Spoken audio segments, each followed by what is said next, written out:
Greetings! It is favorite YouTubers week.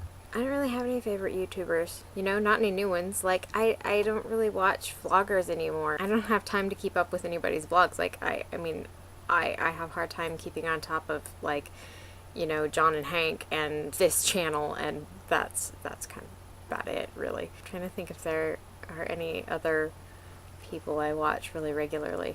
I don't really think there are. You know, there was the Lizzie Bennet Diaries, but that's over. Now I'm watching Sanditon, which is nice. I mean, we don't really know where it's going yet, but I'm really looking forward to it. I feel really good about having the team behind the Lizzie Bennet Diaries back doing something again. I really enjoyed what they did with Lizzie Bennet, and I'm looking forward to see what they do with Sanditon. Other than that, though, I don't really have, like, vloggers that I watch. I don't even watch all of the things that I already had in my subscriptions, you know, last time we did this, because I don't have time. I don't have time to watch everybody. So, like, I have all of these people I'm subscribed to that I don't even watch. So yeah, favorite YouTubers is not really a good theme for me. I was really interested in Celing's video this week, though, and by the way, it's nice to see you back on the channel again. The first thing that it made me think of, you were talking about the why not philosophy, and it made me think of that Marilyn Monroe quote, which, by the way, like, I did a quick Google to see if I could find a source for it, and I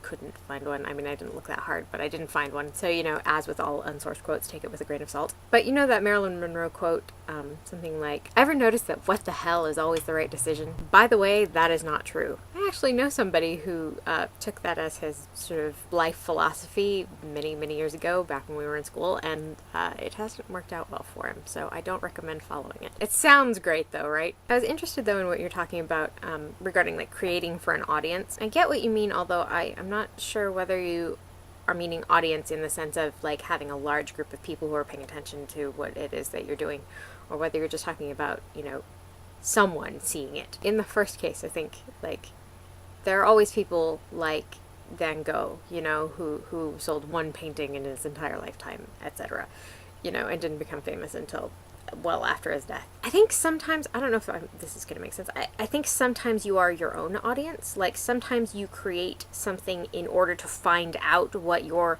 feelings are about something. I find that sometimes myself, like, I will make something thinking that I'm going to express a particular thing, or that I'm creating a certain thing in a certain way, and then by the time I'm done, I realize that it's morphed into something else, and I've discovered things that I didn't know I thought or felt, or ways that I didn't know I was going to react to something. And I think sometimes you make something and it doesn't, like, you make it kind of for yourself, you know, so you are your own audience. It doesn't really matter whether someone else sees it or not. Sorry about the autofocus. Totally had somewhere else I was going with that, and I've forgotten it because it's 1 in the morning. I'm very sleep deprived.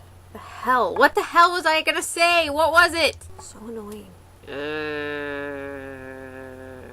This is actually kind of something that I struggle with a little bit, because, you know, I want to create. Like, I have the urge to make stuff and share it with people. You know, whatever kind of thing that might be.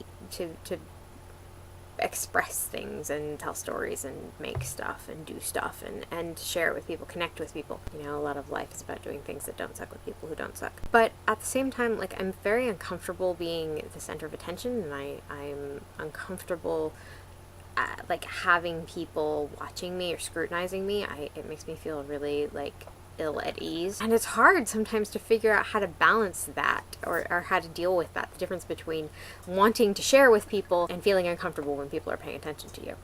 You know, it's weird and it's hard, and I've kind of never really quite figured out how to do that. I got off topic here. I got distracted in the middle with the autofocus and this stuff, and pets going in and out, and, like, now I don't know where I'm going with any of this. I should probably script out my videos in advance, but I don't. I'm sorry. This is gonna be hell to edit together. Next week's theme is if we could do anything, so it's probably not gonna end up a lot better than this week's video. So I will see you then. Don't forget to be awesome. Finger guns.